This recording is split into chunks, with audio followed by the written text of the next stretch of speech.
আচ্ছা, দুটো গার্লফ্রেন্ড কোনটা বেশি সুন্দরী? তুই জানলি কি করে? তার মানে একটা তোর, একটা ওর গার্লফ্রেন্ড। কি শুরু করেছে? হ্যাঁ ভাবো, এইটুকু সাইজ বলছে দুটো গার্লফ্রেন্ড। আমি একটা করবো কিনা ভাবছি, এরা দুটো নিয়ে ঘুরছে সবাই। না না না না না না, কোথায় লেখা আছে? কোথায় লেখা আছে?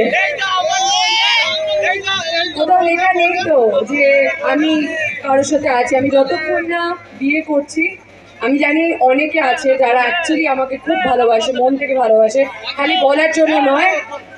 তো তাদের মন আমি ভাঙতে চাই না। সারাদিন ওয়েট করেছো আমার জন্য? ওই কাদাটায় যেটার উপর দাঁড়িয়ে আছে ওটা দিব্যি খেয়ে বলো।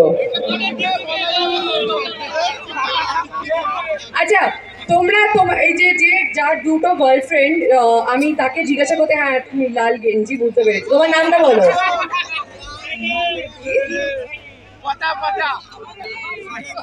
শাহিদ, শাহাবুদ্দিন। শাহাবুদ্দিন, সবাই তো রকস্টার আছে।